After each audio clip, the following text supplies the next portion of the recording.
और केंद्रीय वित्त आयोग के अध्यक्ष इस समय मध्य प्रदेश के दौरे पर हैं। आज मध्य प्रदेश की राजधानी भोपाल के मिंटो हॉल में आज तमाम कार्यक्रम में वो सम्मिलित होंगे।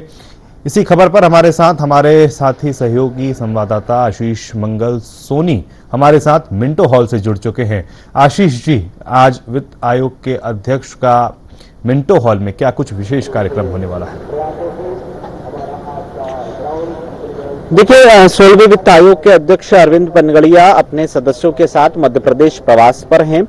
एक दिन पहले उन्होंने केग से मुलाकात की थी। इसके साथ ही मुख्यमंत्री निवास पर भी पहुंचे थे। आज राजधानी भोपाल के पुरानी विधानसभा यानी इस मिंटो हॉल में सरकार के तमाम नुमाइंदे, सरकार के सभी मंत्री और अधिकारियों के साथ 16वें वित्त आयोग के अध्यक्ष और सदस्य चर्चा कर रहे हैं। मध्य प्रदेश में वित्त विभाग की ओर से एक प्रेजेंटेशन दिया जा रहा है जिसमें मध्य प्रदेश की क्या अपेक्षाएं हैं करों को, कर के अंश को लेकर, इसको लेकर चर्चा की जा रही है। इसके कुछ ही देर बाद अरविंद पनगड़िया मीडिया से चर्चा करेंगे, तब तमाम सवालों का जवाब भी देंगे और जानकारी भी देंगे कि मध्य प्रदेश में किस तरह से उन्होंने अलग अलग स्तर पर जनप्रतिनिधियों और अधिकारियों से चर्चा की। दरअसल 16वें वित्त आयोग का गठन किया गया है। संविधान के अनुच्छेद 288 के अंतर्गत इसका गठन किया जाता है। किसी भी जो वित्त आयोग है इसमें खासतौर पर 1 अप्रैल 2026 से इसका कार्यकाल शुरू होगा। 31 अक्टूबर 2025 तक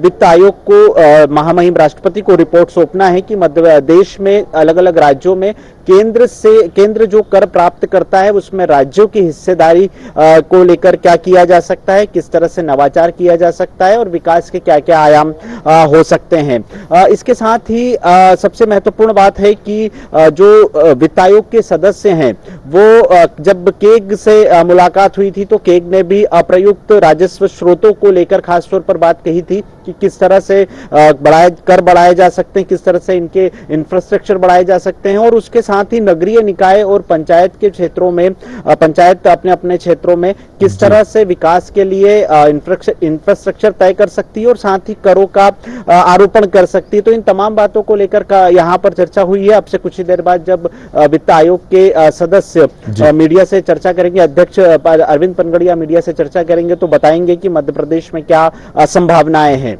श्रेयस। आशीष, ये जो आज की बैठक है ये मध्य प्रदेश के लिए कितनी महत्वपूर्ण होने वाली है? देखिए, मध्य प्रदेश के लिए बैठक काफी महत्वपूर्ण है क्योंकि जब भी कोई वित्त आयोग का गठन किया जाता है, ये एक अर्ध न्यायिक निकाय होता है।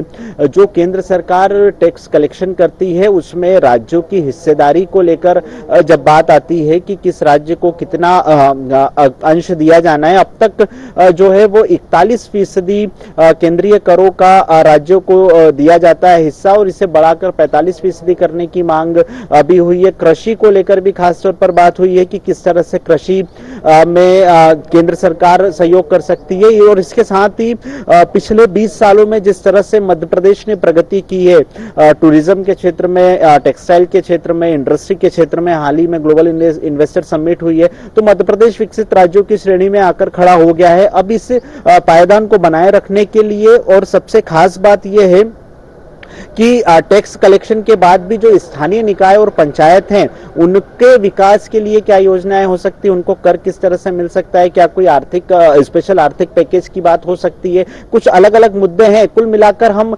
यदि इसका लब्बो-लुबाब समझे तो जो केंद्र सरकार की तरफ से केंद्र सरकार टैक्स कलेक्शन करती है उसमें राज्यों की हिस्सेदारी और राज्यों के विकास के लिए नए नए संसाधनों को किस तरह से उपयोग किया जा सकता है, इन तमाम बातों को लेकर बैठक में चर्चा हो रही है। तो निश्चित तौर पर मध्य प्रदेश की प्रगति और विकास के लिए यह बैठक बेहद आवश्यक है। जी, बहुत बहुत